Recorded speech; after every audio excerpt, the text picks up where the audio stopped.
The command center smelled of stale coffee and electric fear. Colonel James Callahan stood before a wall of monitors, his hands pressed flat against the steel operations table. 52 years on this earth, 20 of them in special operations. None of that mattered now. What mattered was the drone feed flickering on screen 3. What mattered was the voice crackling through his headset.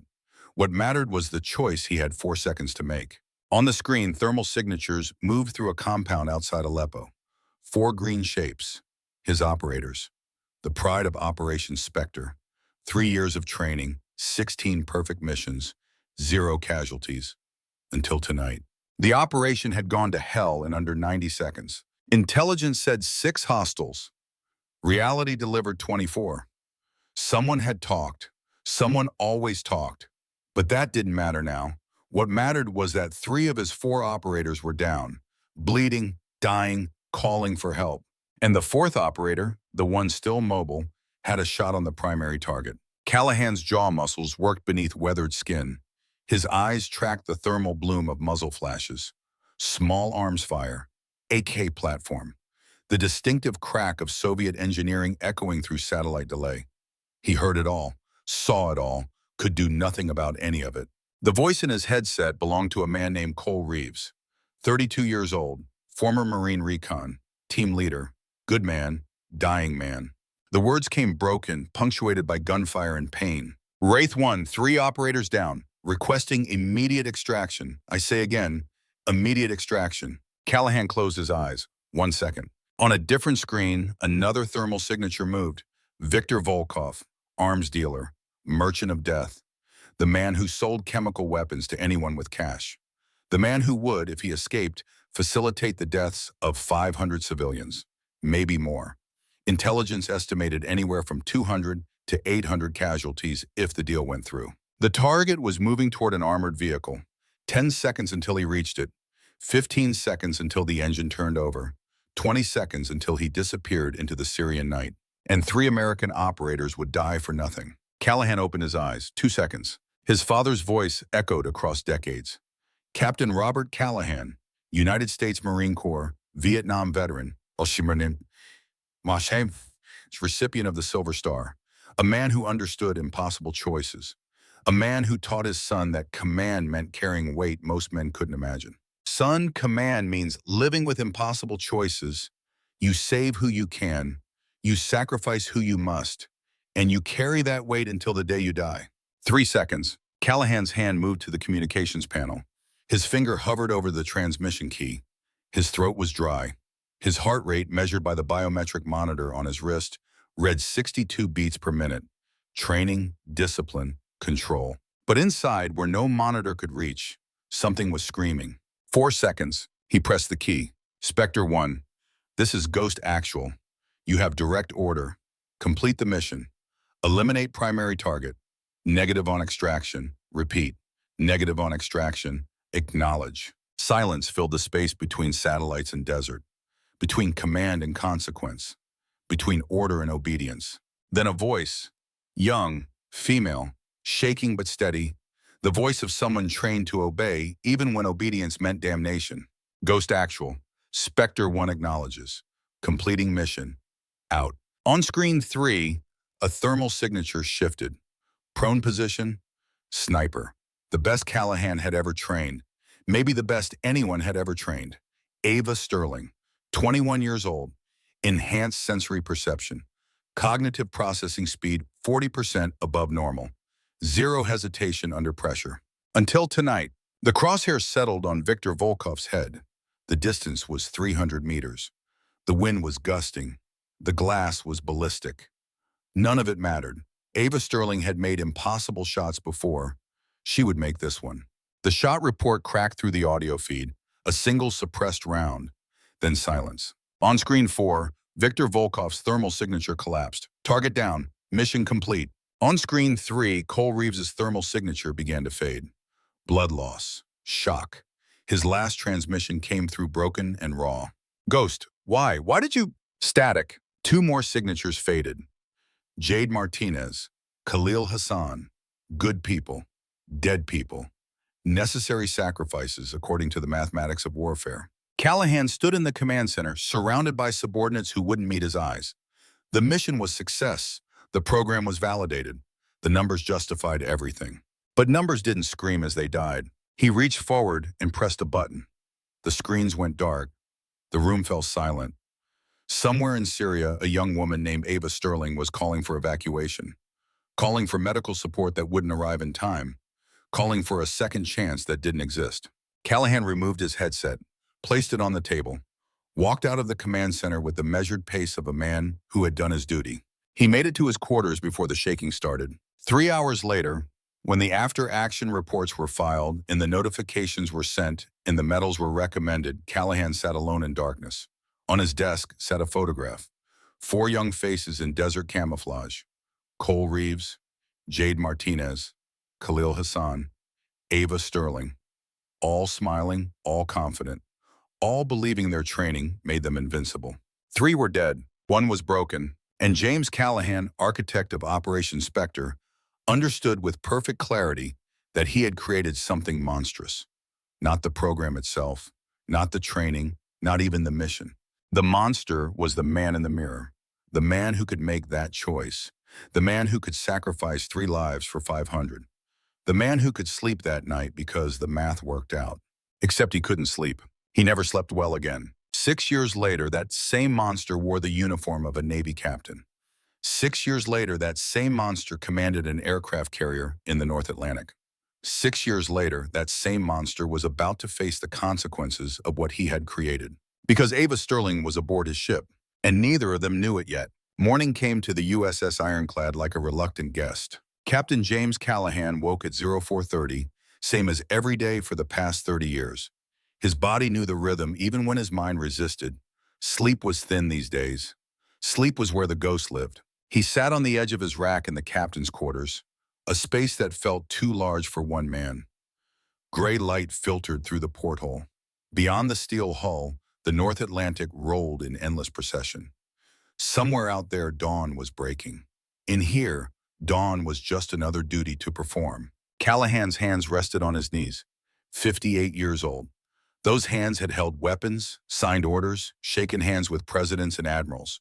Those hands had pressed the transmission key 6 years ago in Syria. They looked steady now. They lied. He stood and moved through the morning ritual. Shower, shave.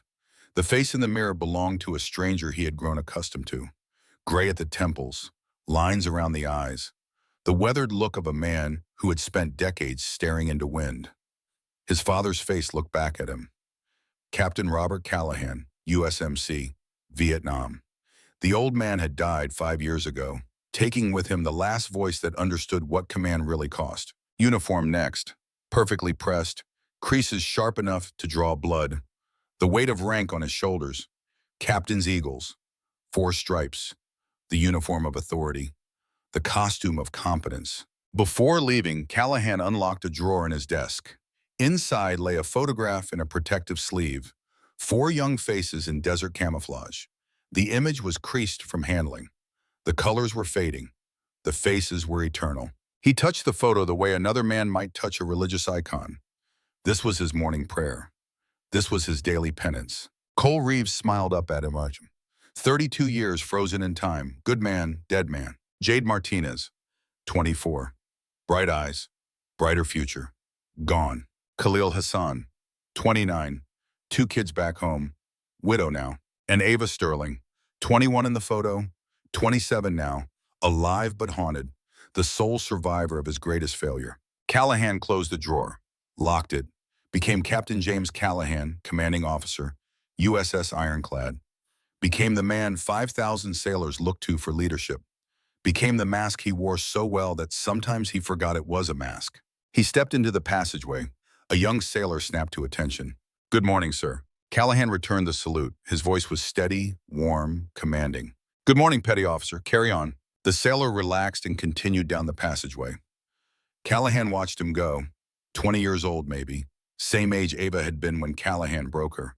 When Callahan turned her into a weapon that cut so sharp it carved pieces from her own soul. The walk to the bridge took 5 minutes. Callahan knew every inch of this ship. He had requested command of the Ironclad specifically.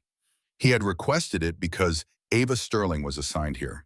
Because 8 months ago, when he discovered where the Navy had buried her, he pulled every string in his considerable arsenal to get himself assigned to the same vessel. Not to confront her, not to apologize.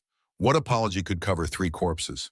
But to watch over her, to protect her from a distance, to ensure the Pentagon didn't try to drag her back into the darkness, to do what he should have done 6 years ago, to choose the person over the mission. The bridge of an aircraft carrier is controlled chaos rendered routine. Sailors moved with practiced efficiency. Screens glowed with data, radio chatter provided constant background texture, and at the center of it all, the command chair waited. Callahan climbed into that chair the way a king might mount a throne, not with arrogance, with acceptance. This was his domain. These were his people. This was his burden. His executive officer, Commander Patricia Webb, approached with a tablet and a professional smile. "Good morning, Captain. Weather update shows fog bank moving in. Visibility will drop to near zero by 1100 hours. Flight operations suspended. All hands on elevated watch." Callahan nodded, his eyes scanning the horizon through the bridge windows. Fog in the North Atlantic was common. Fog was also dangerous. Fog hid threats. Fog made conventional operations impossible. Fog was where Ava Sterling operated best. He pushed that thought aside and focused on Commander Webb. "Very well. Make sure all departments are informed. I want increased radar coverage and sonar operators on high alert. This is a busy shipping lane." "Yes, sir." Webb moved away to relay orders. Callahan sat in his chair and did what commanding officers do. He projected confidence. He monitored his ship. He made small decisions that kept 5,000 lives safe and operational. And beneath it all, he thought about the woman 2 decks below who had no idea her former commander was watching. Ava Sterling, Petty Officer Second Class, deck maintenance crew, invisible by choice, hiding in plain sight aboard a ship with 5,000 other sailors. Her service record was scrubbed cleaner than classified. Her file showed 4 years of unremarkable service. Average scores, no disciplinary issues, no commendations, nothing that would make anyone look twice. But Callahan looked. Every day he checked her duty roster, made sure she was okay, made sure she was safe, made sure the shadows from Syria stayed buried. It was the least he owed her. It was nowhere near enough. At 0630, Callahan reviewed the ship's personnel roster on his tablet. His finger stopped on one name. Sterling Ava M, PO2. Current assignment, deck division. Duty station, flight deck maintenance.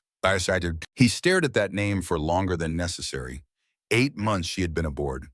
8 months he had watched from a distance. 8 months of silence between them. She didn't know who he was. In Syria, he had been ghost actual, a voice on the radio, a god in the machine. She had never seen his face, and he had never found the courage to show it to her. Commander Webb returned, interrupting his thoughts. "Sir, message from Fleet Command. Routine check-in. They want confirmation of our position and readiness status." Callahan set down the tablet and straightened in his chair. "Respond that Ironclad is at full operational readiness. Position as filed.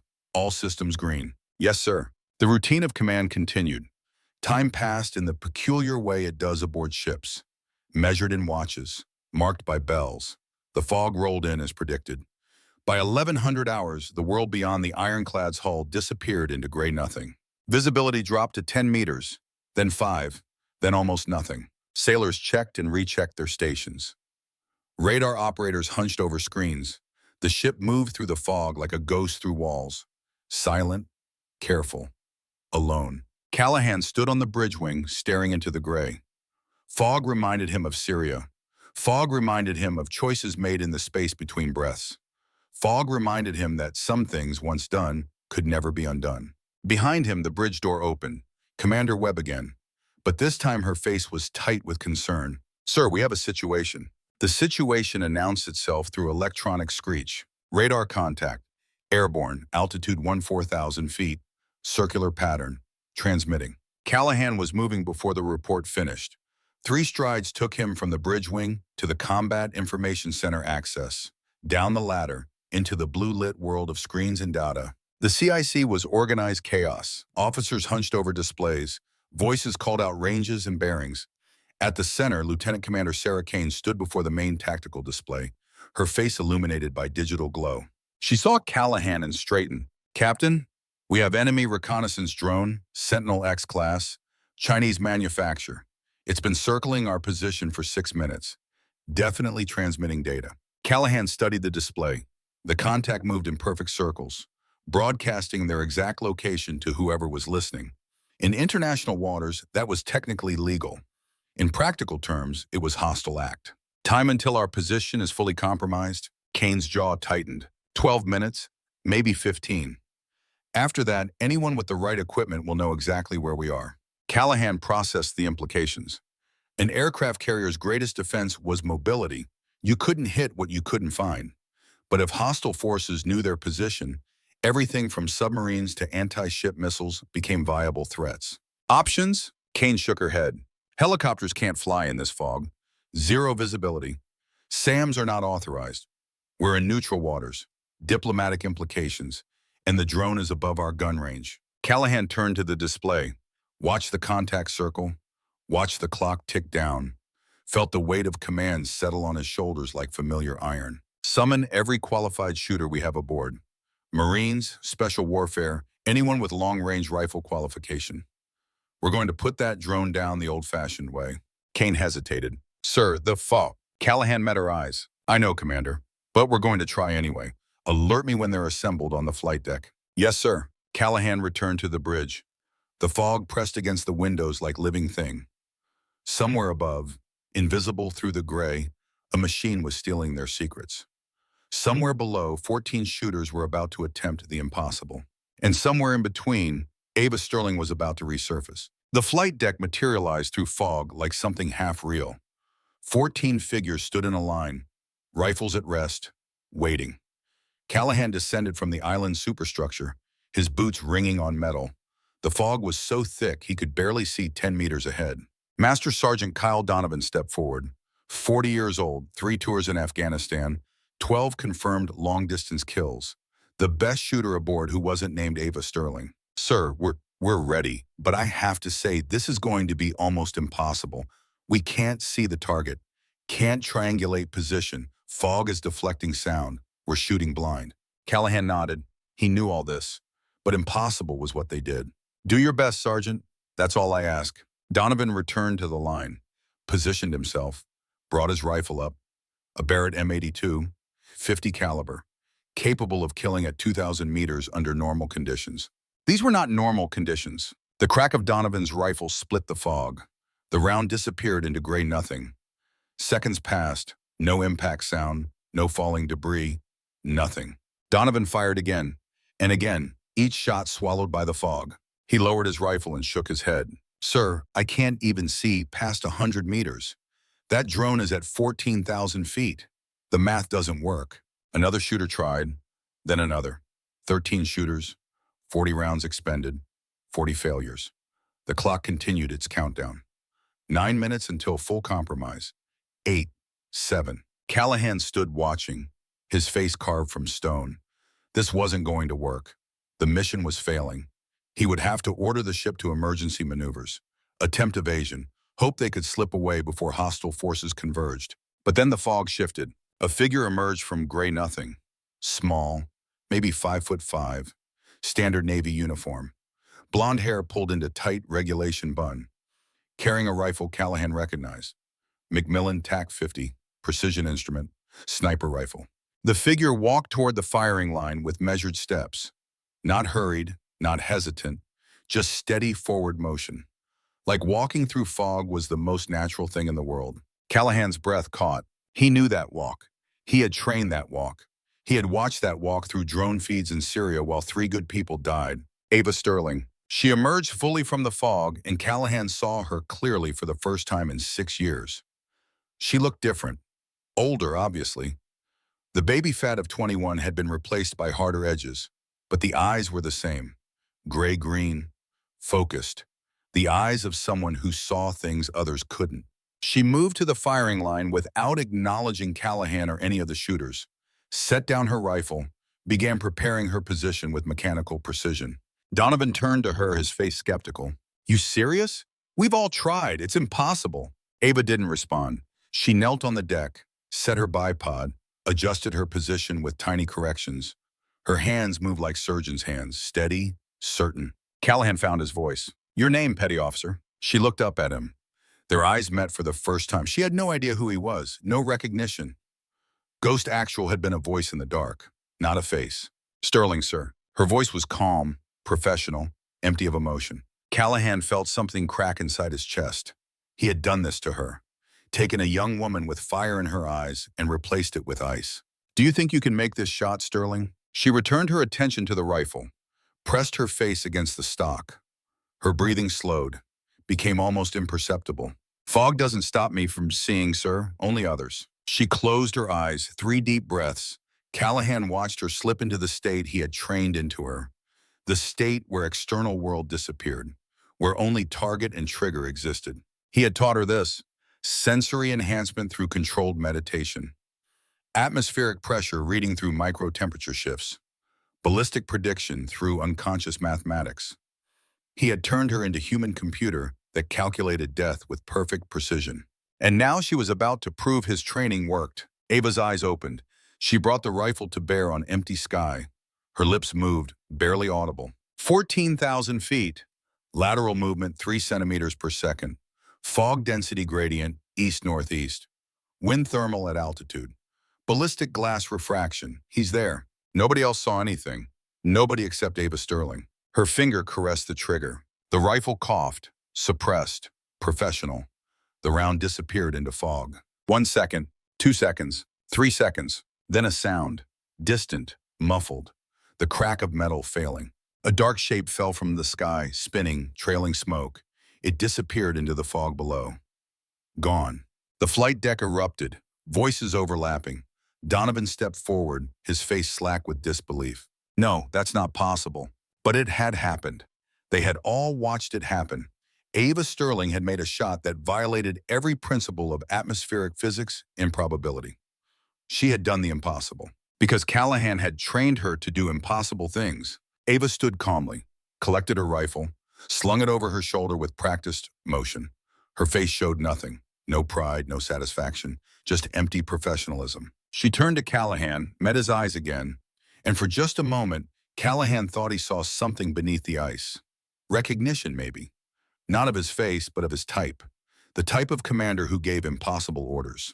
Threat neutralized, sir. Her voice was flat, reporting mission success the way she had been trained, the way she had reported success in Syria while 3 bodies cooled in the desert. Callahan wanted to say so many things, wanted to apologize, wanted to explain, wanted to tell her that he understood what he had done to her, that he carried the weight too, that he was sorry. God, he was so sorry. But he was the captain, and she was a sailor under his command, and protocol existed for reasons. Outstanding work, Petty Officer Sterling. That was exceptional shooting. Thank you, sir. She turned to leave, began walking back toward the fog, back into invisibility. Callahan heard himself call after her. Sterling, wait. She stopped, turned back, waited. Callahan's mind raced. What could he say? How could he bridge the gap between them without revealing everything, without destroying the careful distance she had built? In the end, command training took over. Protocol, procedure, the safe choice. Who taught you to shoot like that? Something flickered in her eyes, so brief he almost missed it. Recognition, understanding, the knowledge that this question had layers. Standard Navy marksmanship courses, sir. It was a lie. They both knew it.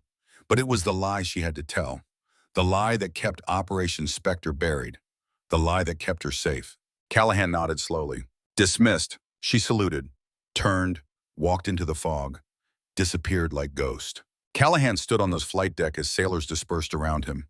Donovan clapped him on the shoulder. Hell of a sailor you've got there, Captain. Where did she come from? Callahan watched the fog where Ava had vanished. I made her, Sergeant. I made her, and I destroyed her. And now I have to figure out how to save her from what's coming next. But he said none of that. Instead, he gave the answer commanders give. That's classified, Sergeant. Return to your duties. Yes, sir. Callahan returned to the bridge, but his mind was 2 decks below, following a young woman who had just exposed herself to the world, who had just demonstrated capabilities that no ordinary sailor should possess. The Pentagon would be calling soon. People who knew about Operation SPECTER, people who wanted it reactivated, people who would see Ava Sterling's impossible shot and understand what it meant. The ghost had been flushed from hiding, and James Callahan, architect of her creation, would have to decide. Again, for the final time, mission or person, orders or conscience. 6 years ago he chose wrong. He would not choose wrong again. Evening came without sun. The fog turned from gray to darker gray. The ironclad sailed through nothing, surrounded by nothing, heading toward nothing visible. Callahan sat in his quarters, the door locked, the lights low.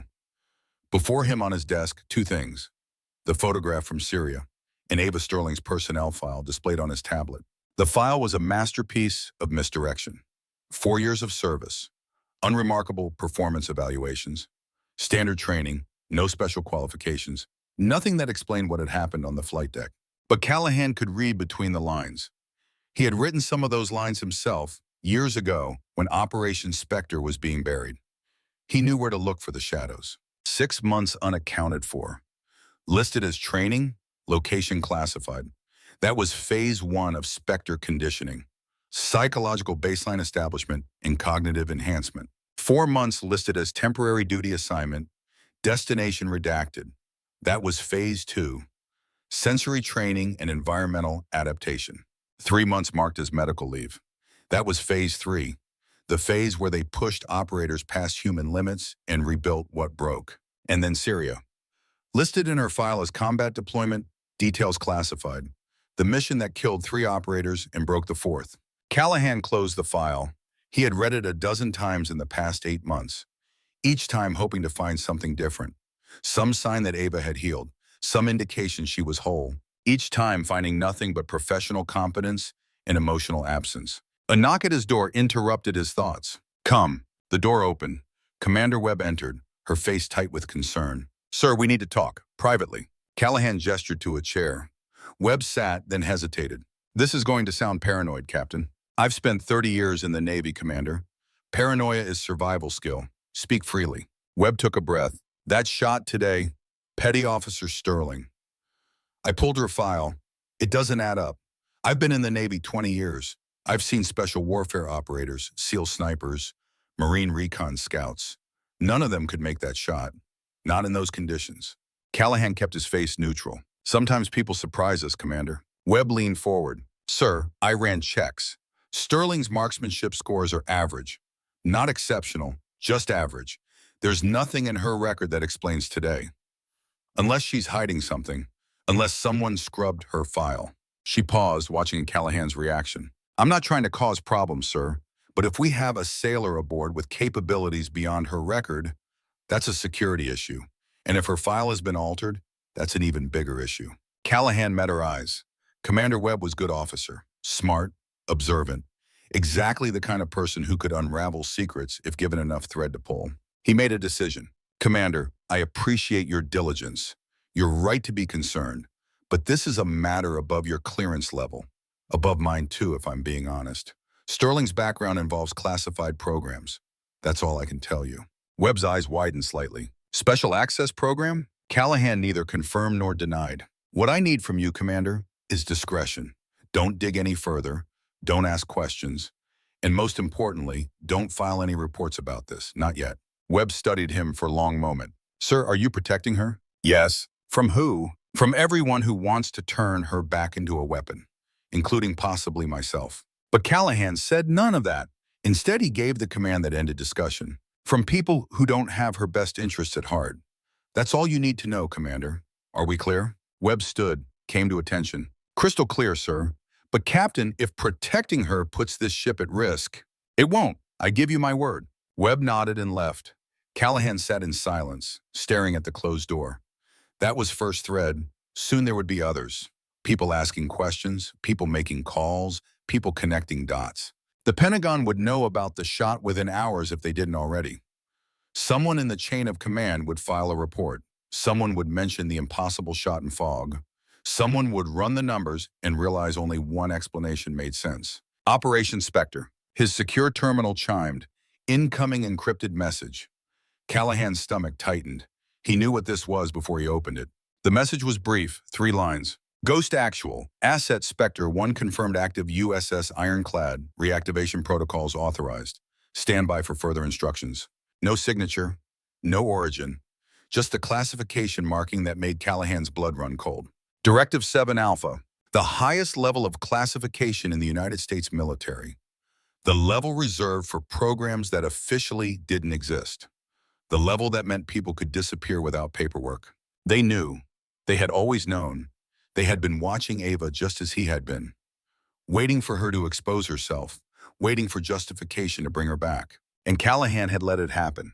By allowing her to take that shot, he had triggered the very thing he was trying to prevent. He typed a response. Request clarification. SPECTER 1 has separated from program. Not available for reactivation. The reply came within seconds. Negative. Separation was administrative only. Asset remains viable. Extraction team en route. ETA 12 hours. Do not interfere. Acknowledge. Callahan stared at the screen. 12 hours. They were giving him 12 hours before they came for her. 12 hours before they dragged her back into the darkness. He could comply, could let it happen, could tell himself that orders were orders and his duty was clear. He could make the same choice he made 6 years ago. Or he could do what he should have done in Syria. His fingers moved across the keyboard.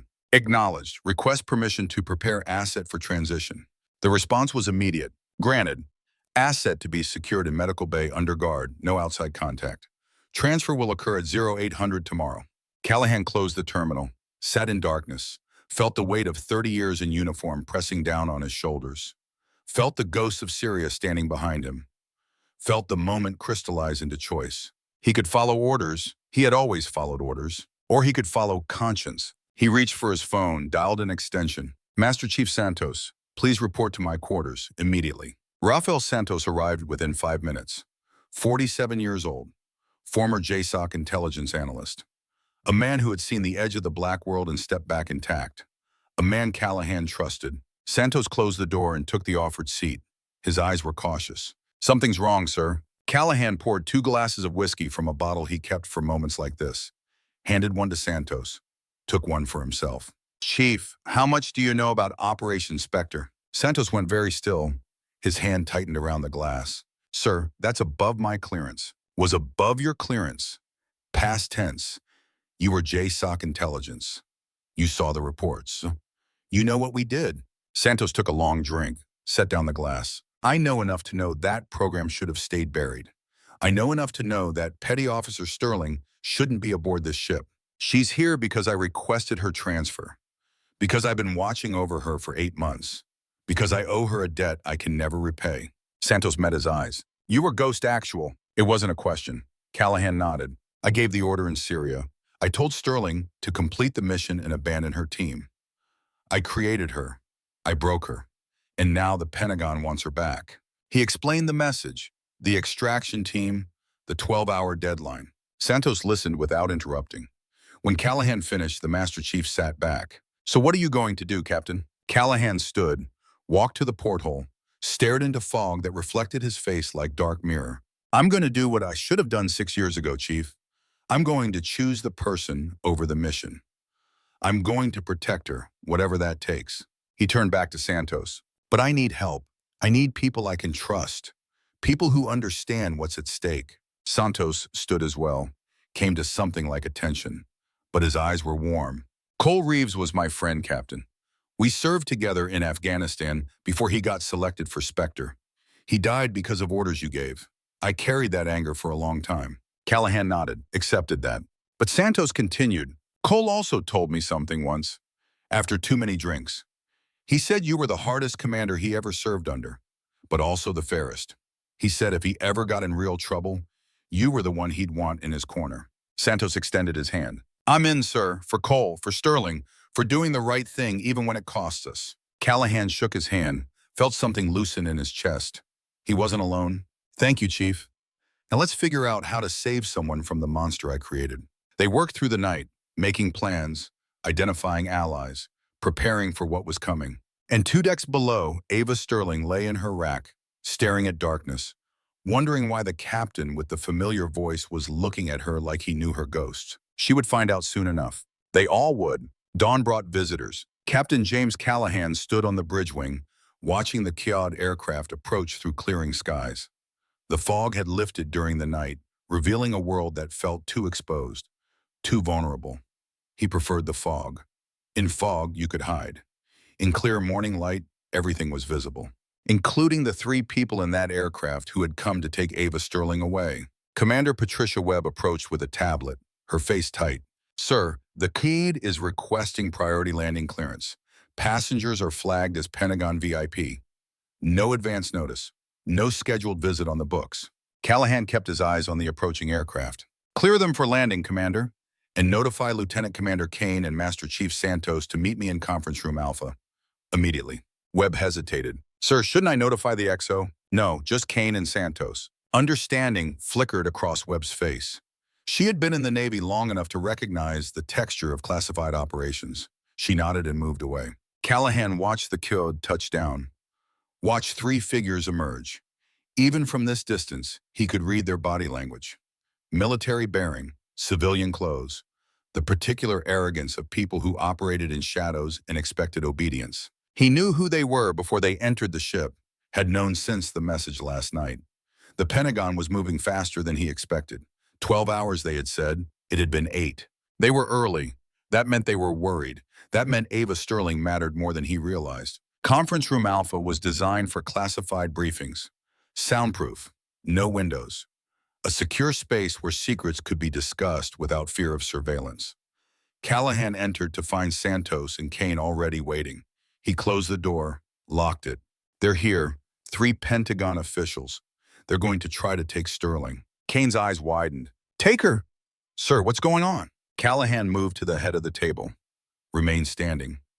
This wasn't a meeting where anyone relaxed. 6 years ago, I commanded a classified program called Operation SPECTER.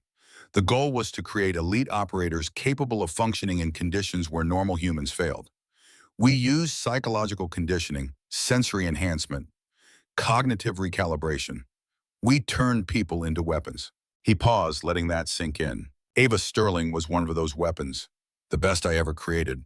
But the program broke her, destroyed her ability to function as normal human being. She requested separation. The Navy buried her in standard fleet operations. She's been trying to be invisible for 6 years. Santos leaned forward, until yesterday, when she made that impossible shot. Exactly. She exposed herself, and now they want her back. Kane's face had gone pale. "Sir, this is insane. You can't let them take her. Not if the program damaged her." Callahan met her eyes. "I don't intend to, Commander, but I need your help. Both of you. What I'm about to ask you to do could end your careers, could end in courts-martial.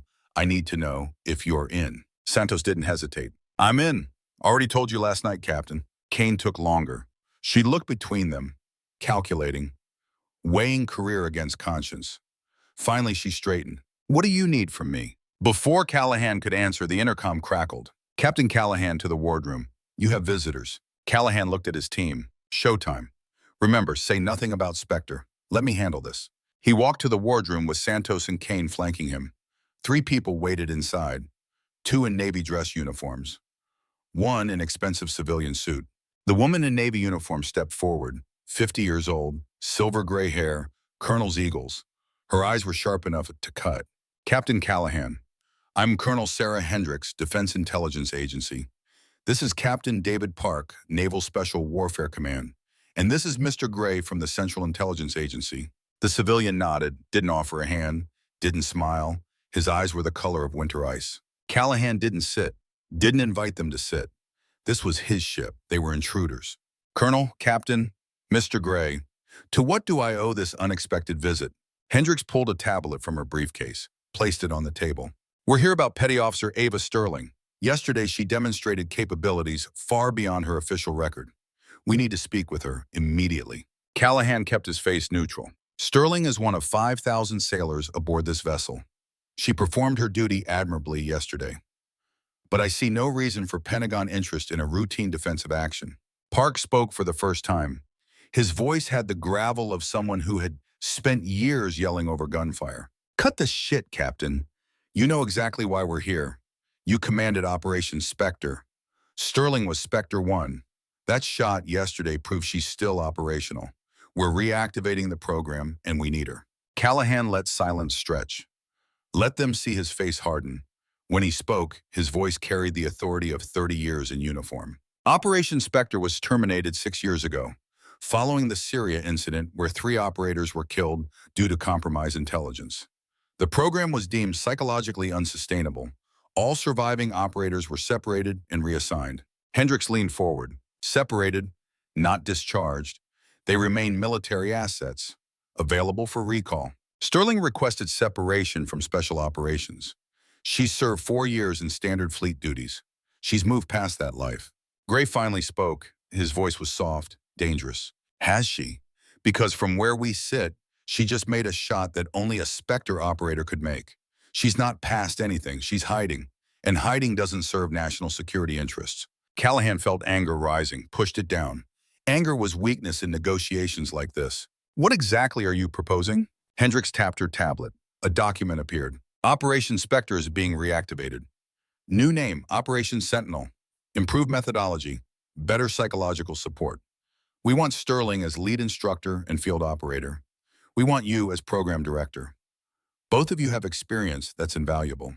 Over my dead body. The words came from the doorway. Everyone turned. Ava Sterling stood there, still in working uniform, grease on her hands from morning maintenance duty. Her face was ice. Her eyes burned. Callahan's heart sank. She wasn't supposed to be here. Wasn't supposed to hear this. Petty Officer Sterling, report to your quarters immediately. Ava stepped into the room, ignored the order, looked directly at Hendricks. I heard what you said. SPECTER reactivation. You want me to train more operators, turn more people into what I became. Her voice was steady, but Callahan heard the tremor underneath. The control barely maintained. Not happening. I separated from that program. I signed your NDAs. I buried that part of my life. You don't get to dig it up. Gray stood, moved toward her with predatory grace. You don't have a choice, Petty Officer. Your separation was administrative convenience. You remain subject to recall.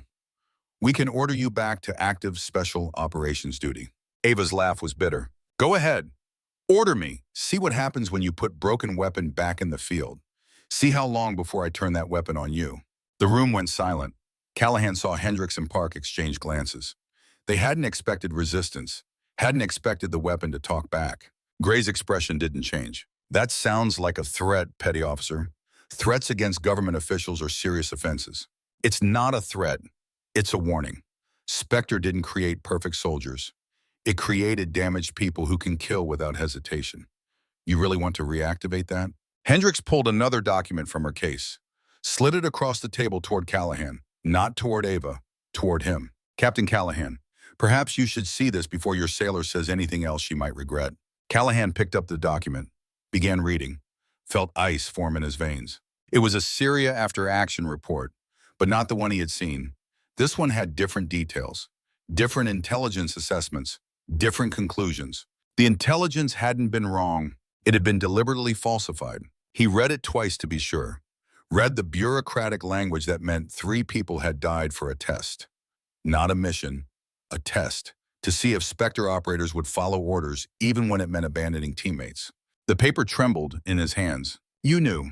You sent them into a trap, on purpose. Hendricks didn't deny it. We needed to validate the psychological conditioning, needed to know if operators would prioritize mission over personal attachment. Syria proved they would. Sterling completed her mission despite emotional cost. That's exactly the kind of operator we need. Callahan's vision narrowed. 30 years of discipline, 30 years of following orders, 30 years of believing the system had integrity. All of it shattered in one moment. You murdered 3 people to test a theory. His voice was quiet, deadly. Hendricks met his eyes without flinching. We made a difficult choice for national security. The same choice you made when you gave that order. Don't pretend you're innocent here, Captain. You pulled the trigger too. Ava made a sound, something between and scream. She grabbed the document from Callahan's hands, read it. Her face went white. Cole, Jade, Khalil, they died for a fucking test? She looked at Callahan, and in her eyes he saw the moment she understood, saw the recognition dawn. You gave the order. You were Ghost Actual. It wasn't a question. She knew. The pieces had clicked into place. Ava, Callahan tried to reach for her. She stepped back like he was contaminated. You ordered me to let them die, and they set us up to see if I would. Her hands were shaking. The document fell to the floor. You're all monsters, all of you. She turned and ran. Callahan moved to follow, but Gray stepped into his path. Let her go, Captain. She needs time to process. Meanwhile, you need to decide whose side you're on. Callahan's fist moved before his brain engaged, connected with Gray's jaw, sent the CIA officer sprawling. Santos grabbed Callahan's arm, pulled him back. Sir, don't. Park and Hendricks were on their feet. Park's hand moved toward his sidearm, stopped when he realized he wasn't armed aboard ship. Hendricks' voice was ice. Captain Callahan, you just assaulted a federal officer. I could have you arrested. Try it. This is my ship. You have no authority here. We have authority everywhere, Captain, and you just made a serious mistake. She gestured to Gray, who was standing, wiping blood from his lip. We came here to make an offer. Cooperation. Mutual benefit. But if you want to make this adversarial, we can do that too. We have leverage you don't want us to use. What leverage? Gray smiled. It was not pleasant. We released the full Syria reports. Unredacted. Show the world that Captain James Callahan knowingly sent operators into compromised mission. That he ordered Ava Sterling to abandon 3 teammates to their deaths. We make you the villain. We make her the war criminal who followed illegal orders. Your reputations, your freedom, your lives, all gone, unless you cooperate. Hendricks pulled out a card, set it on the table. You have 48 hours to decide, Captain. Either you and Sterling report for sentinel duty, or we destroy you both. Your choice. They walked out, left Callahan standing in the wardroom with Santos and Kane, left him with the truth about Syria burning in his hands, left him with the knowledge that he had 48 hours before everything collapsed. Kane spoke first. Sir, what do we do? Callahan looked at the door Ava had fled through, then at the card Hendricks had left, then at his team. We fight, we expose them. We make sure everyone knows what they did in Syria, and we protect Sterling no matter what it costs. Santos nodded slowly. That's going to cost everything, Captain. You know that. Callahan thought about 3 bodies in Syria, thought about 6 years of Ava Sterling's silent suffering, thought about every wrong choice he had made in the name of following orders. Then it's time to pay the price. Get me everyone we can trust. We have 48 hours to build a case, 48 hours to find allies, 48 hours to figure out how to fight the Pentagon. Let's get to work. The ship operated on 2 levels now. Surface level was normal operations, flight operations, maintenance, drills, 5,000 sailors doing their jobs. Shadow level was James Callahan building a resistance. He started with the people in the room, Santos and Kane, then expanded carefully. Each recruit chosen for specific skills and absolute trustworthiness. Lieutenant Commander Jake Mercer arrived first, 35 years old, SEAL team leader. All homeowner, combat veteran with 7 deployments. He had commanded the ship's Special Warfare Detachment and had worked with Ava on training exercises. Callahan briefed him in his quarters, showed him the Syria documents, watched Mercer's face harden. They killed 3 operators to test a fucking theory? Mercer's voice was controlled violence. Yes, and now they want Sterling back to train more operators using the same methods. Mercer stood, paced the small cabin like caged animal. I've worked with Sterling. She's exceptional, but she's also barely holding together. I've seen the signs, PTSD, hypervigilance. She's one trigger away from breaking completely. I know, and you want to protect her from these Pentagon bastards. I want to do more than protect her. I want to expose what they did. I want to make sure SPECTER stays buried. Mercer stopped pacing, looked at Callahan with new respect. You're talking about going to war with the Pentagon, with people who have unlimited resources and no accountability. I'm talking about doing what's right, even when it's impossible. Mercer extended his hand. My team and I are in. You need security, we provide it. You need muscle, we're there. Sterling saved my operators during training exercises last year. We owe her. Callahan gripped his hand. Thank you, Jake. But understand, this could end your career. Could end in prison. Could, but probably won't, because we're going to win. Commander Sarah Kane sat across from Callahan in the intelligence center. Her face was troubled. Sir, I want to help, but what you're asking could compromise national security. These programs exist for reasons. Callahan slid the Syria documents across. Read these, then tell me about national security. Kane read. Her face went from troubled to horrified. Oh my God. They murdered 3 people to validate conditioning protocols. That's not national security. That's criminal conspiracy. Kane closed the folder. Her hands were shaking. I have contacts, journalists, People who specialize in military whistleblowing, protected channels that can't be traced. Callahan leaned forward. Can you leak these documents without being identified? Kane met his eyes. I can try, but Captain, once this goes public, there's no walking it back. You'll be painting a target on everyone involved. The target's already there, Commander. Hendricks made that clear. Our choice isn't between safety and danger. It's between fighting and surrendering. Kane nodded slowly. Then I'll fight. Give me 12 hours. I'll have these documents in the hands of people who can use them. One more piece. The most important piece. Ava Sterling. Callahan found her on the flight deck. 2 in the morning. She stood at the bow, staring at black ocean. He approached carefully. She didn't turn, but he knew she heard him. SPECTER training, always aware. I'm not going back. Her voice was flat. I know. You gave the order in Syria. Yes. You killed Cole, Jade, Khalil. I did. Silence stretched. Waves against hull. Wind across deck. The sound of 2 people carrying impossible weight.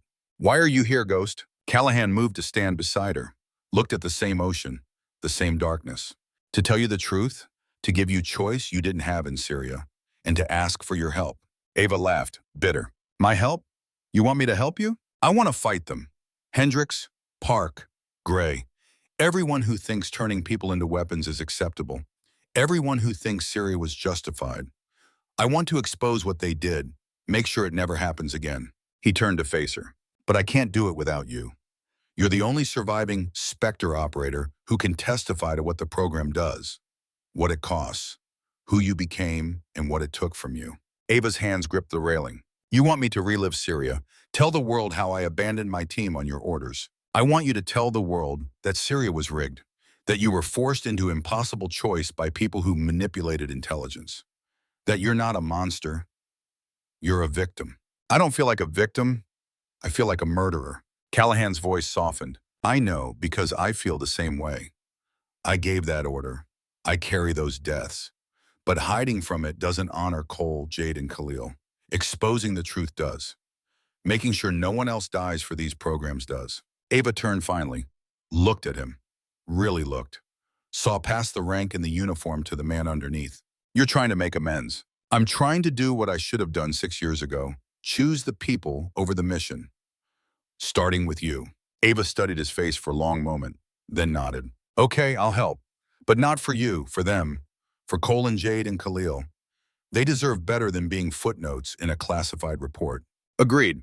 And Ghost? Yes, when this is over. When we've exposed these bastards. We're done, you and me. We don't stay connected. We don't stay in touch. We don't pretend what happened in Syria is forgivable. Understood. Ava walked away. Left Callahan standing at the bow. Santos appeared from shadows. She's broken, Captain. You know that. Callahan nodded. But not destroyed. There's a difference. And maybe exposing the truth will help her heal. Or maybe it will finish breaking her. Then I'll carry that too. They had the team. They had the plan. They had 40 hours left before Hendricks' deadline. And then the universe gave them an opportunity. The call came at 1700 hours. General quarters. All hands man your battle stations. This is not a drill. Callahan was on the bridge before the announcement finished. Commander Webb met him with a tablet. Sir, distress call from merchant vessel MP Pacific Dawn, approximately 42 nautical miles northeast. They've been boarded by armed hostiles. At least 30 crew members taken hostage. Callahan studied the tactical display. What's the situation? Hostiles have military-grade weapons, AK platforms, RPGs. This isn't normal piracy. Intelligence suggests this might be paramilitary operation. Webb pulled up satellite imagery. Coast Guard is 4 hours out. We're the closest naval asset. Authorization came from Fleet Command. We're cleared for rescue operation. Callahan felt something shift. This was opportunity, not just to save lives, but to prove that Ava Sterling was stable, effective, not a liability. If they pulled off a flawless rescue with Ava in a controlled role, it would undermine Hendricks' argument that she needed to be in SPECTER. Alert SEAL detachment. I want full VBSS planning session in 30 minutes. And notify Petty Officer Sterling to report to my briefing room. Sterling, sir, she's not qualified for VBSS operations. She's qualified for precision support. I want her available if needed. Webb looked uncertain but nodded. Yes, sir. The briefing room filled quickly. Mercer and his SEAL team. Kane with intelligence updates. Santos with tactical assessment, and Ava standing in the back, face unreadable. Ava standing in bottom. Callahan stood before the digital display of the MV Pacific Dawn. Gentlemen, lady, we have 30 crew members held hostage by approximately 15 armed combatants. The hostiles have barricaded the bridge and engine room. Hostages are split between crew quarters and cargo hold. He gestured to Mercer. Lieutenant Commander Mercer will lead tactical operations. Standard VBSS protocol. 2 teams, fast rope insertion from Helos. But we have a complication. Kane stepped forward. Intelligence shows these hostiles have heavy weapons and elevated tactical training. This isn't random piracy. Someone organized this, which means they'll have contingency plans. Ava spoke from the back. The bridge position is the problem. Everyone turned. She moved forward to the display, pointed. They have high ground. Overlook all approach vectors. If they see the insertion, they'll execute hostages immediately. You need distraction and precision elimination of bridge sentries. Mercer nodded slowly. Agreed. But in darkness with potential hostile fire, that's extremely difficult shot. Ava met Callahan's eyes. I can make the shot. The room went silent. Mercer looked between them. Sterling, you're not current on combat operations. Callahan made a decision. She is now. I'm assigning Petty Officer Sterling as aerial precision support. She'll be aboard the decoy helicopter. Her job is to neutralize bridge threats while main teams insert from alternate vector. Mercer's eyes narrowed.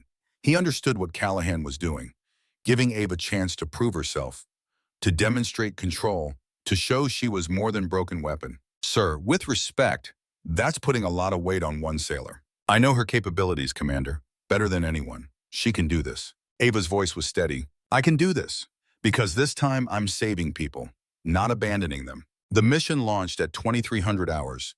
2 MH-60 helicopters lifted from the deck. Reaper carried the decoy team and Ava. Ghost carried Mercer and the main assault element. Callahan stood in CIC watching multiple feeds.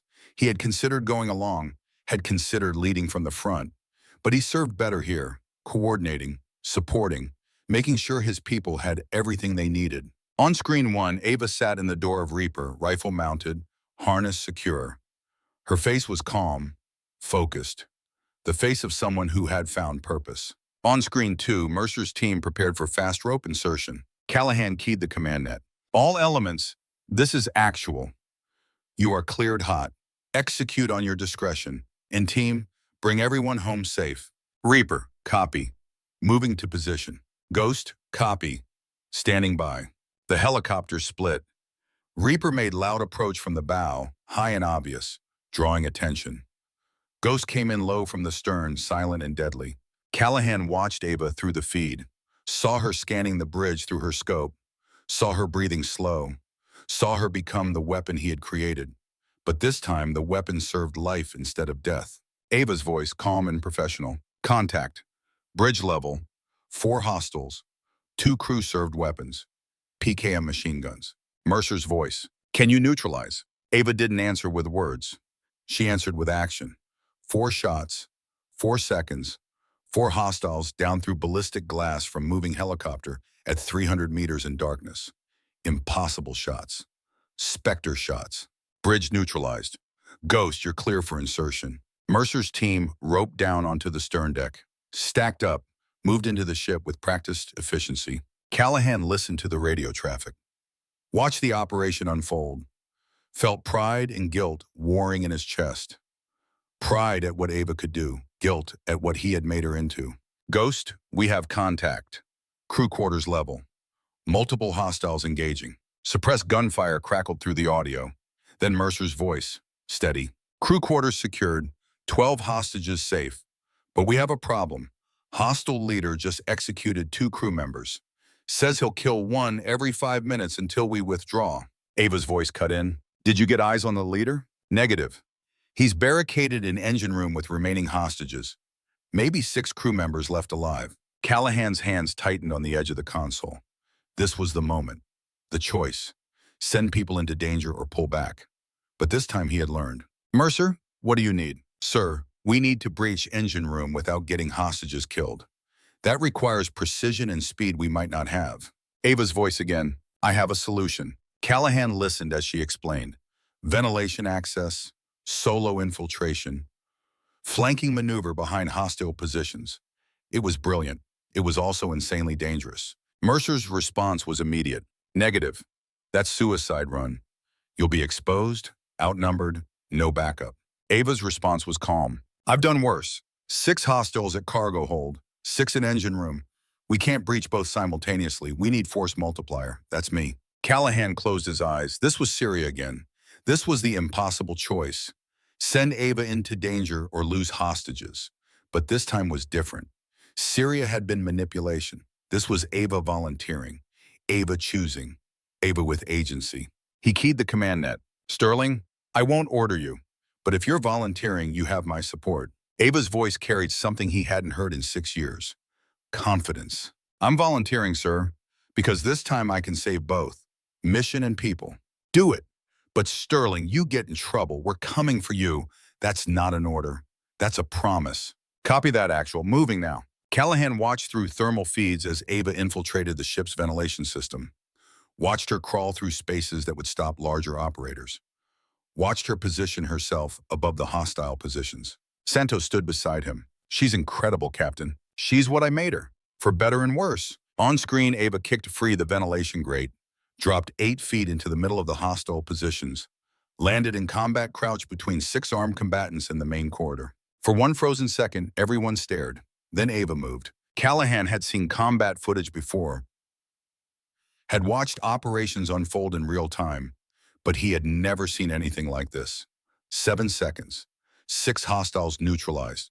Precision, efficiency, the perfect application of SPECTER training. But this time used to save instead of destroy. Cargo hold secure, 6 hostiles neutralized. Hostages still inside, recommend immediate entry. Alpha team breached seconds later, 14 crew members. Terrified but alive. Meanwhile, engine room. Ava had already moved. Through the thermal feed, Callahan watched her navigate the ship's maintenance tunnels. Watched her position herself in the bilge access. Watched her emerge through a floor grate behind the hostile positions in the engine room. Engine room, 7 hostiles, 4 remaining crew members. 1 hostile holding female crew member at gunpoint. Ava's voice whisper quiet. I have the shot. Mercer preparing to breach from main entrance. On my mark, 3, 2, 1, mark. Mercer's team hit this door. Noise, flash, distraction. Ava fired. 7 shots, 7 seconds, 7 hostiles down.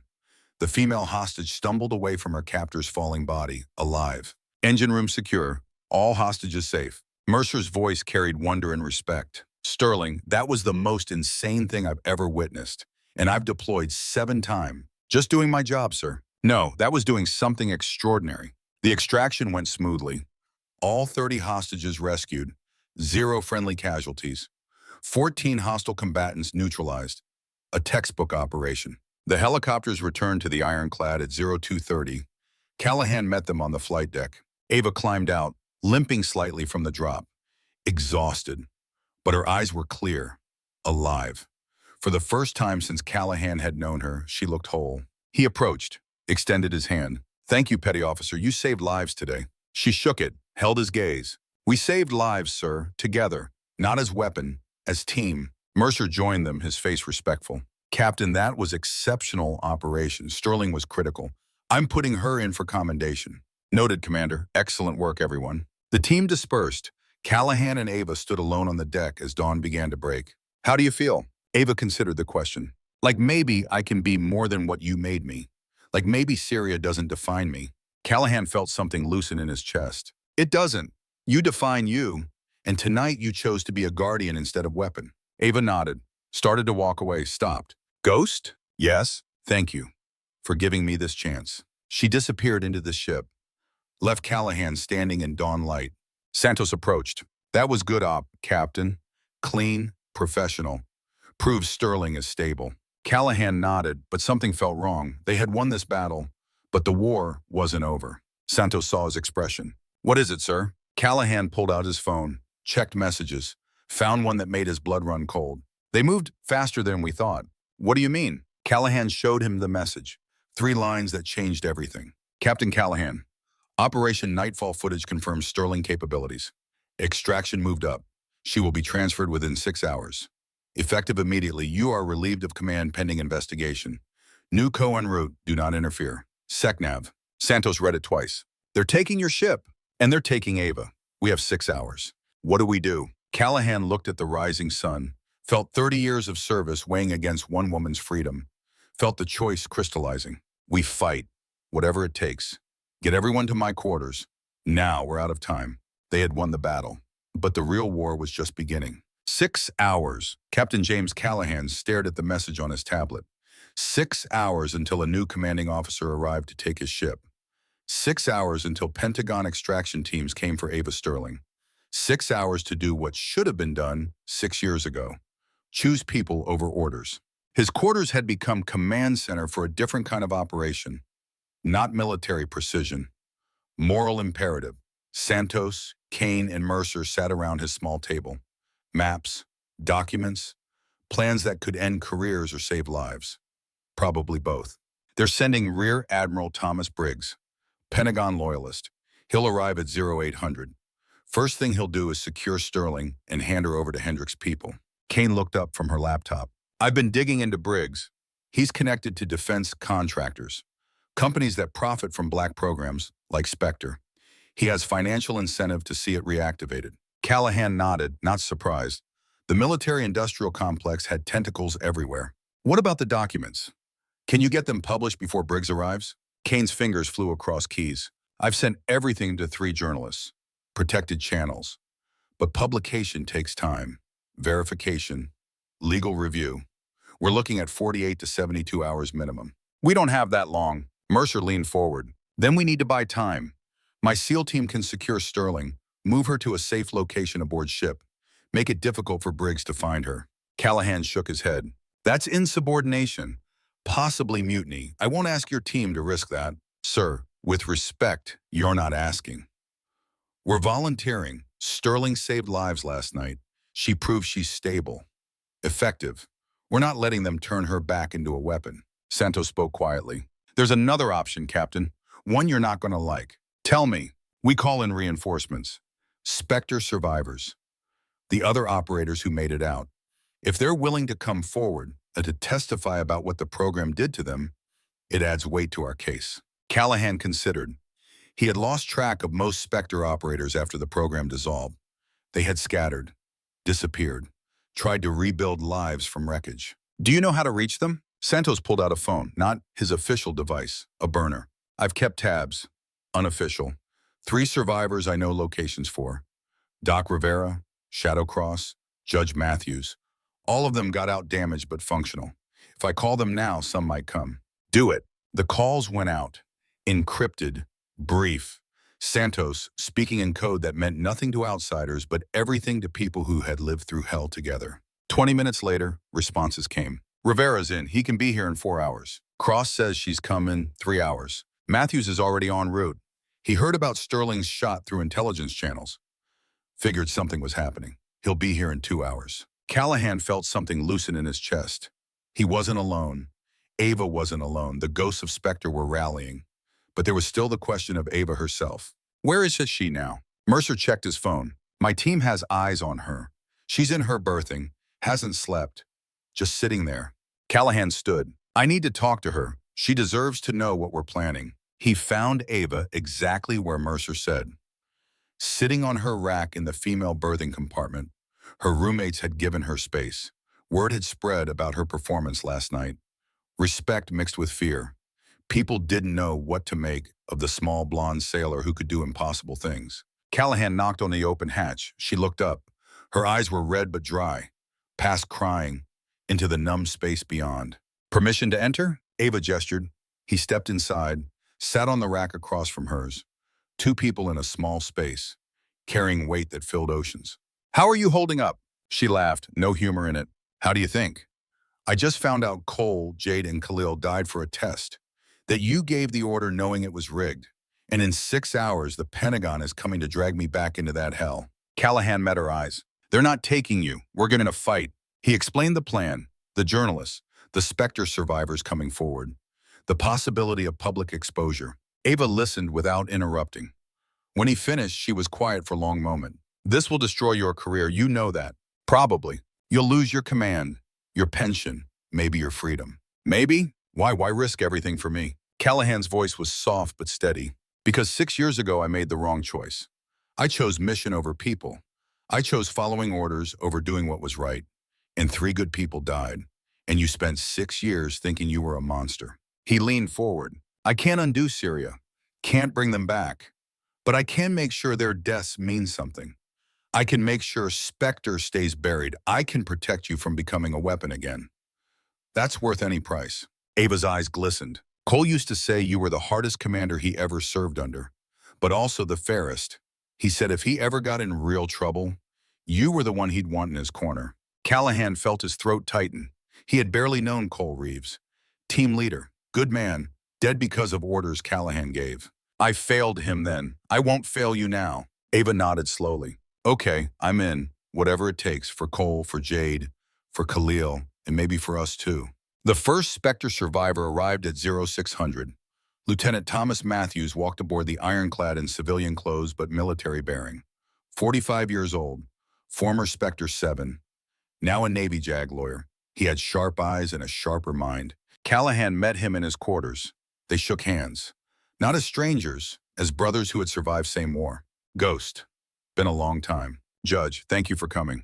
Matthews set down a briefcase. I was SPECTER's legal officer, helped draft the NDAs, helped classify the program.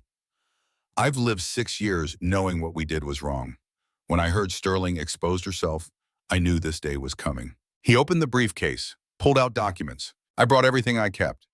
Copies of psychological evaluations showing program damage, medical reports on operators who broke down, internal memos questioning program ethics, all of it inadmissible in court because it's classified, but perfect for public exposure. Callahan took the documents, felt their weight. This could send you to prison for violating classification laws. Matthews smiled grimly. Only if they can prove I leaked them. And I'm very good at covering tracks. Comes with the JAG training. The second survivor arrived 30 minutes later. Lillian Cross materialized in Callahan's quarters like her call sign suggested. Shadow, 38 years old, former SPECTER 5, infiltration specialist. She moved like smoke and looked like she could disappear at will. Ghost, Shadow. They embraced briefly, 2 survivors of same trauma. I heard Sterling made the fog shot. That's pure SPECTER conditioning, which means they'll want her back. That's why I called. We need to stop them. Cross pulled off her jacket. Underneath, she wore a shirt with small camera pinned to collar. I've been documenting my recovery. 6 years of therapy, PTSD treatment, learning to be human again. I have it all recorded, hundreds of hours, proof of what SPECTER does to people. She handed Callahan a hard drive. Use it, show the world. I'm done hiding. The third survivor arrived at 0700. Marcus Rivera came aboard with medical bag and tired eyes. 41 years old. Former SPECTER 3, combat medic. He had patched up operators in the field and watched them break in the aftermath. Captain, Doc. They clasped hands. Rivera looked around the assembled group. Matthews, Cross, Santos, Kane, Mercer, Ava sitting quietly in the corner. The band's back together, or what's left of it. His eyes found Ava. SPECTER 1. I heard about your operation last night.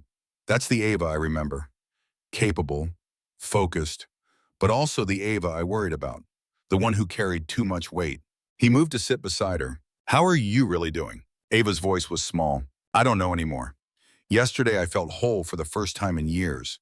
Today I found out everything was a lie.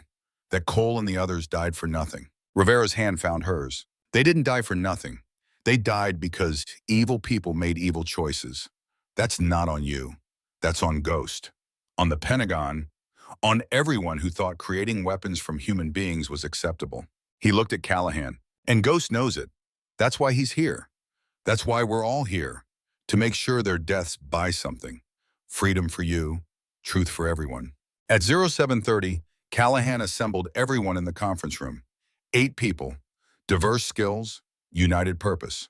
He stood at the head of the table. In 30 minutes, Rear Admiral Briggs arrives to take command of the ship and extract Ava Sterling. We have 3 options. 1, we comply, hand over Sterling and watch her disappear into SPECTER reactivation. 2, we hide her and delay. Buy time for journalists to publish but risk charges of mutiny. 3, we go public now. Hold a press conference. Tell the world everything. Matthews spoke first. Option 3 is risky. We'll be violating every NDA we signed, exposing classified programs. That's decades in prison if they prosecute. Cross leaned forward, but they won't prosecute if public opinion is on our side. If we frame this as whistleblowing about unethical programs, we become heroes, not criminals. Kane nodded. I can set up satellite feed to major networks, get reporters online in minutes. If we do this, we do it fast and loud. Make it impossible to suppress. Mercer looked at Callahan. Sir, this is your call, but my team stands ready to support whatever you decide. Callahan looked around the table, saw faces of people willing to sacrifice careers for principle, for doing what was right even when it destroyed them. He looked at Ava. This is your story to tell, your choice to make. I won't order you to do this. Ava stood. Her voice was stronger than it had been. 6 years ago, you gave me an order, and I followed it. 3 people died. Today, I'm choosing for myself. I choose truth. I choose exposure. I choose making sure no one else becomes what I became. She looked around the table. Let's hold that press conference. Let's burn it all down. Callahan nodded, felt rightness settle over him. This was the choice he should have made 6 years ago.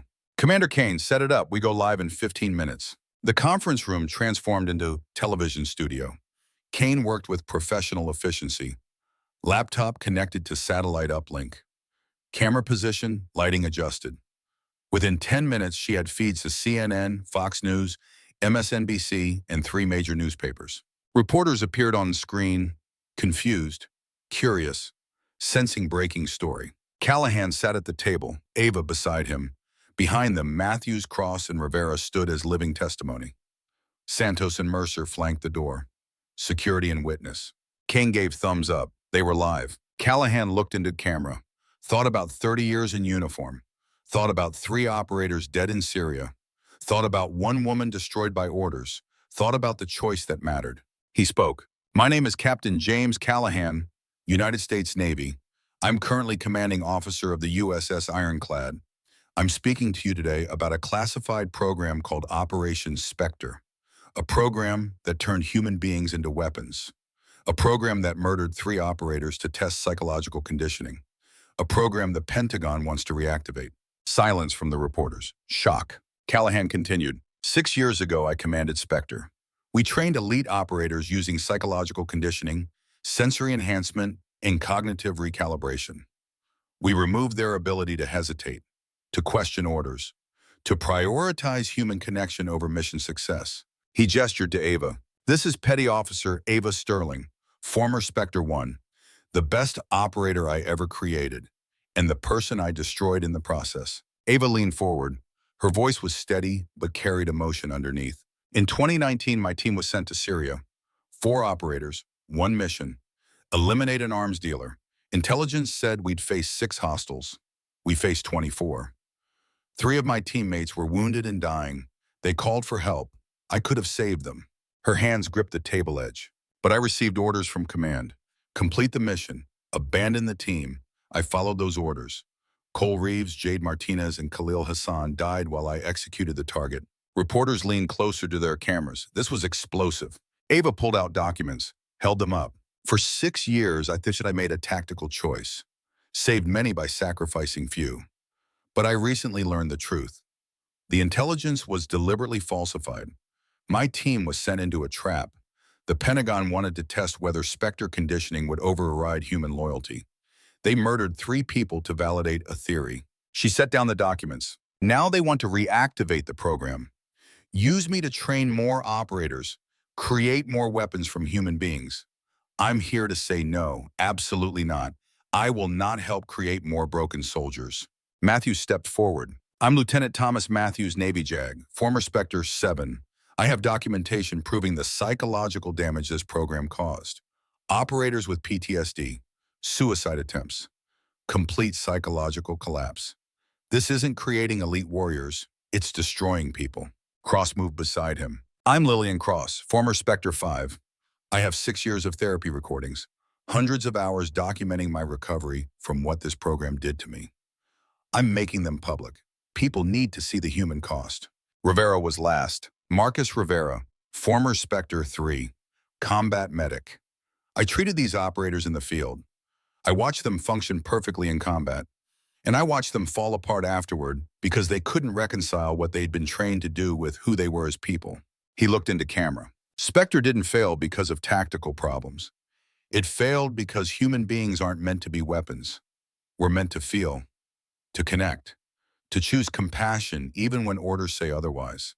The Pentagon forgot that. We're here to remind them. Callahan took control again. In 30 minutes, a Pentagon-appointed admiral will arrive to take command of this ship and extract Petty Officer Sterling. We're exposing this now because transparency is the only defense against systems that operate in darkness. The American people deserve to know what their military is doing with their tax dollars and their children. He paused. Let that sink in. We're prepared to face consequences.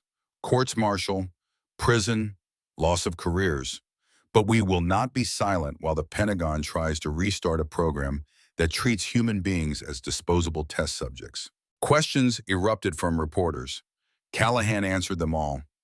Details about SPECTER training, names of Pentagon officials involved, financial connections to defense contractors, everything. 20 minutes into the press conference, the door burst open. Rear Admiral Thomas Briggs stood in the doorway, 60 years old, hard face, furious eyes. Behind him, 2 Marine guards and 3 civilians in suits. Captain Callahan, what the hell do you think you're doing? Callahan stood, face to the Admiral, did not salute. Exposing corruption, sir. Whistleblowing about unethical programs. Exercising my First Amendment rights as an American citizen. Briggs looked at the cameras. At the reporter still on screen, his face went red. You're broadcasting classified information. That's treason. It's transparency. There's a difference. One of the civilians stepped forward. Callahan recognized him. Gray, the CIA officer he had punched yesterday. Admiral Briggs, we need to shut this down, now. But before anyone could move, Kane's laptop chimed. She looked at the screen. Her eyes went wide. Captain, we have incoming call from the Secretary of Defense. Everyone froze. Kane hit a button. A new screen appeared. The face of Secretary of Defense, Richard Hartwell, filled it. He looked angry, but not at Callahan, at Briggs. Admiral Briggs, Mr. Gray, stand down. Sir, these people are exposing classified programs. The Secretary's voice was ice. They're exposing a rogue operation that was never authorized by my office. Captain Callahan, keep that camera running. The American people need to hear this. He turned to face the press cameras directly. I'm Secretary of Defense Richard Hartwell. For the past 6 months, I've been investigating unauthorized black programs within the Pentagon. Operations run by mid-level bureaucrats and defense contractors without proper oversight or authorization. He held up documents. Operation SPECTER was one such program, terminated 6 years ago due to psychological damage to operators and unethical practices. 3 months ago, I discovered that Colonel Sarah Hendricks, Captain David Park, and CIA contractor Mr. Gray attempted to reactivate it without authorization. They've been operating outside the law, using threats and coercion against military personnel. Gray stepped back. His face had gone pale. Admiral Briggs was part of this conspiracy. He has financial ties to defense contractors who would profit from SPECTER reactivation. He was coming to USS Ironclad not under my orders, but under theirs. Hartwell gestured off screen. NCIS agents appeared on the feed, began reading rights. Admiral Briggs, you're under arrest for conspiracy, fraud, and conduct unbecoming. Mr. Gray, you're being detained for questioning. Colonel Hendricks and Captain Park are being arrested as we speak. The Marines with Briggs looked confused. Their commander was being arrested by the Secretary of Defense on live television. Hartwell turned back to Callahan. Captain Callahan, you're reinstated as commanding officer of USS Ironclad with my full confidence. Petty Officer Sterling, all charges dropped. All NDAs regarding SPECTER are voided. You're free to speak about your experiences. He paused. And Operation SPECTER is officially terminated. Permanently. All records will be declassified. Families of operators killed in Syria will receive full disclosure and compensation. The Secretary's face softened slightly. What you all did today took courage. Real courage. Not the courage to follow orders, but the courage to question them. The courage to choose conscience over career. That's the kind of leadership this military needs. Thank you for your service and your integrity. The screen went dark. Silence filled the conference room. Then chaos. Reporters shouting questions. NCIS agents handcuffing Briggs and Gray.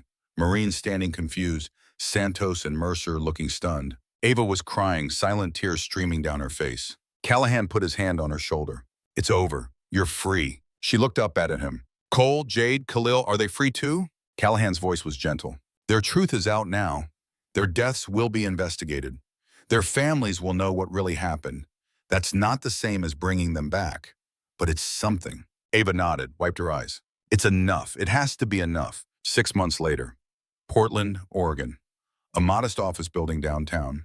Sign on door, Sterling and Callahan Veterans Counseling Center, specializing in combat trauma and moral injury. Inside, Ava Sterling sat across from a young woman in civilian clothes, but Ava recognized military bearing when she saw it. Tell me why you're here. The woman, maybe 28, looked down at her hands. I'm Lieutenant Sarah Martinez, former Marine Recon, 8 years, 3 deployments. My command wants me to train new operators, but I'm having panic attacks, guilt, can't sleep. How long have you been fighting? All of it, since basic training. They taught me to be hard, to not feel, to prioritize mission over everything. And I was good at it, really good. But now I can't turn it off. Ava leaned forward. How many of those years did you spend trying to be weapon instead of human? Martinez met her eyes. All of them. That's what they trained me for. Then it's time to train differently. To learn that being strong doesn't mean being emotionless. That you can be warrior and feel deeply. That compassion isn't weakness. Martinez's eyes filled with tears. Can you teach me that? The door opened. James Callahan entered carrying a coffee. He wore civilian clothes now. Jeans, button-down shirt, gray beard growing in. He looked younger somehow, less burdened. He set down coffee and smiled at Martinez. We can teach you, because we learned the hard way. We know what happens when military treats people as disposable, when orders override humanity, and we know the path back. Martinez looked between them. You're the ones from the news, the SPECTER whistleblowers. Ava nodded. We are, and we use that experience to help veterans like you. People who gave everything to serve and need help putting themselves back together. Can you really help? Callahan sat down. We've helped 500 veterans in 6 months. Suicide prevention, PTSD treatment, moral injury counseling, teaching people that what they did in service doesn't define who they are as humans. He pulled out a card. We work with the VA, with veteran organizations, and now with the Department of Defense. They've made our program part of standard psychological support for Special Operations Forces. Martinez took the card, read it, looked up with something like hope. When can we start? Right now. For the next hour, they talked.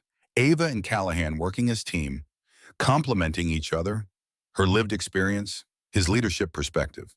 Together building framework for Martinez to understand her trauma and begin healing.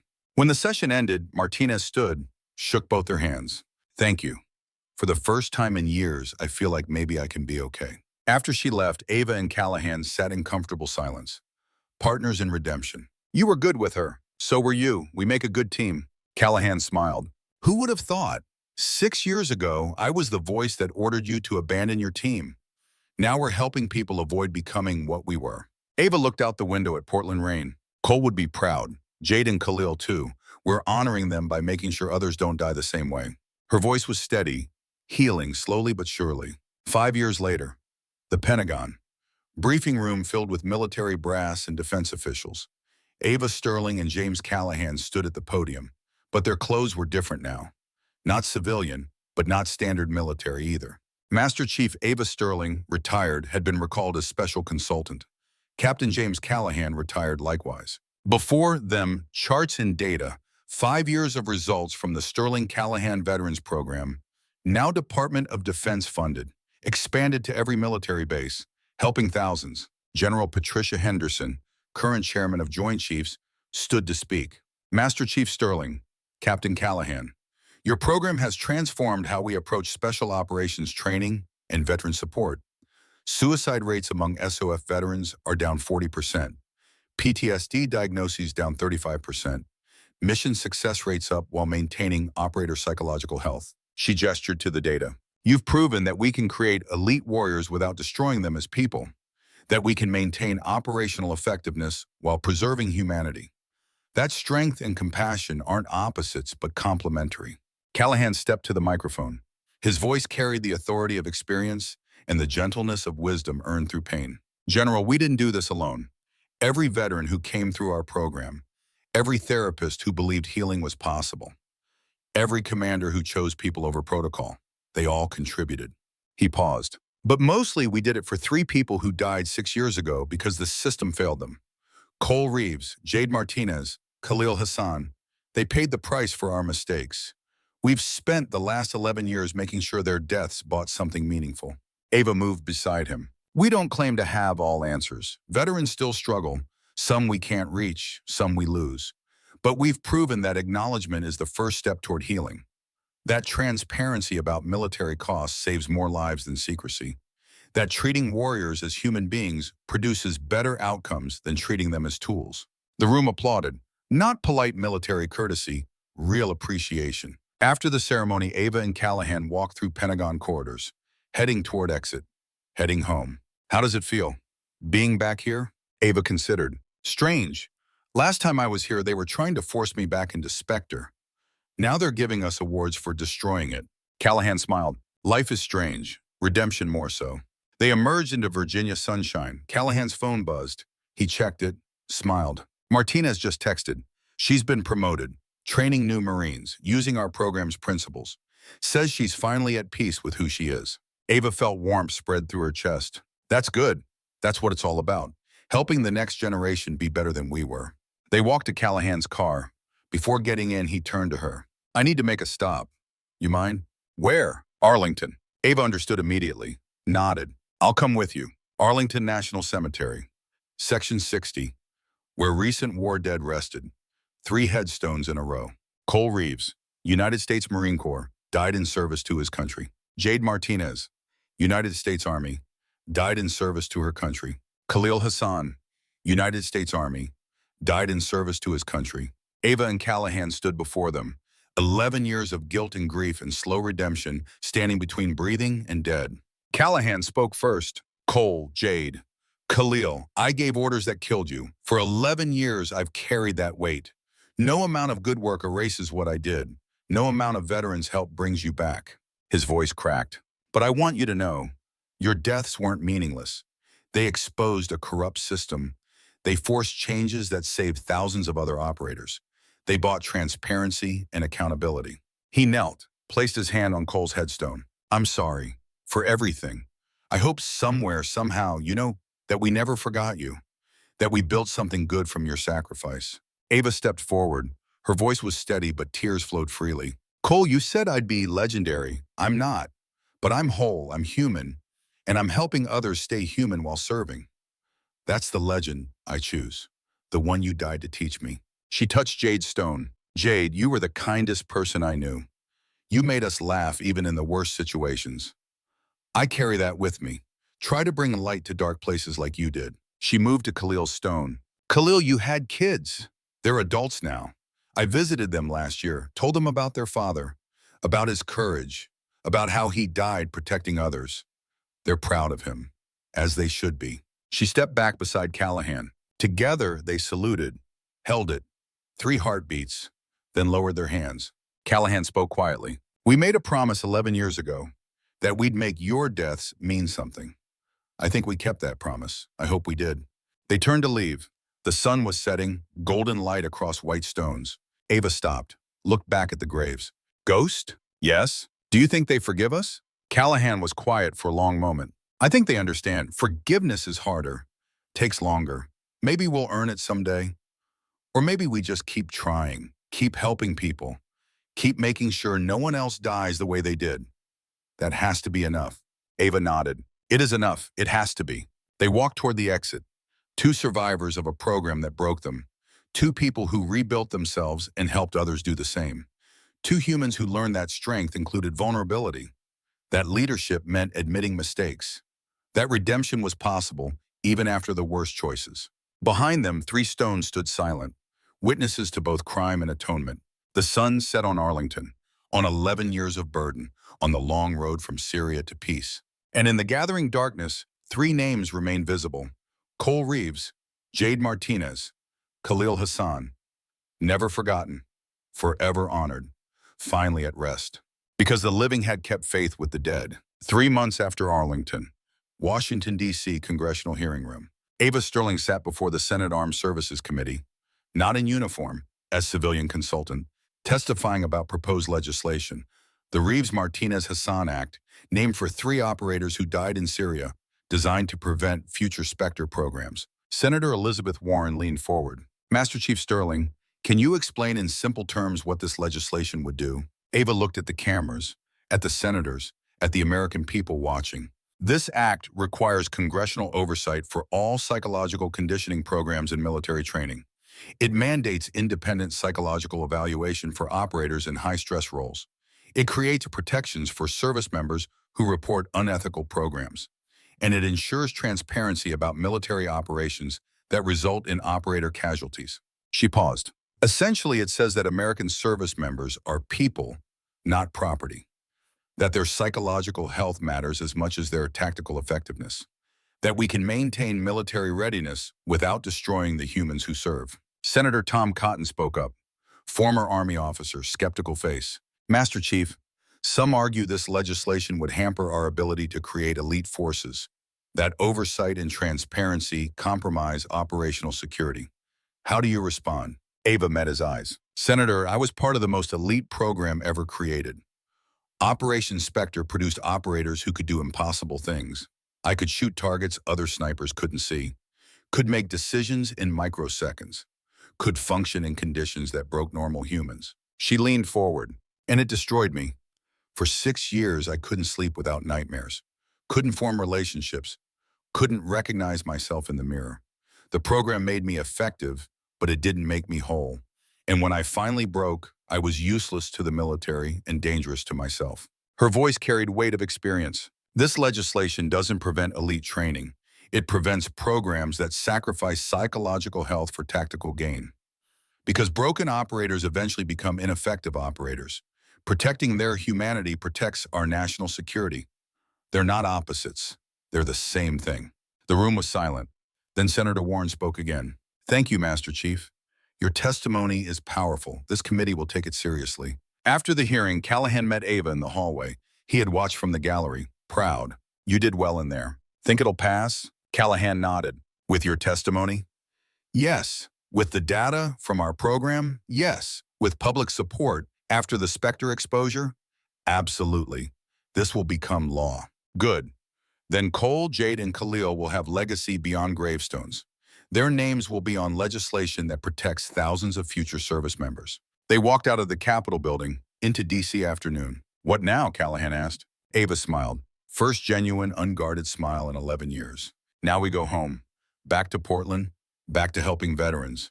Back to the work that matters. That's a good life. It is. Not the life I expected when I enlisted at 19. Not the life SPECTER trained me for. But it's mine. Chosen. Earned. Real. Callahan put his arm around her shoulders. Paternal. Protective. I'm proud of you. Not for what you can do. For who you've become. Ava leaned into the embrace. Thank you. For everything. For protecting me when I couldn't protect myself. For choosing me over orders. For teaching me that being broken doesn't mean being destroyed. They walked toward the metro station. Two people who had traveled from darkness to light. From orders to conscience. From Syria to redemption. Above them, the Capitol dome stood against blue sky. Inside, senators were drafting legislation that would change military culture forever. Outside, the people who made it possible walked toward ordinary lives made extraordinary by choosing what was right over what was easy. And in a cemetery in Virginia, 3 stones stood watch.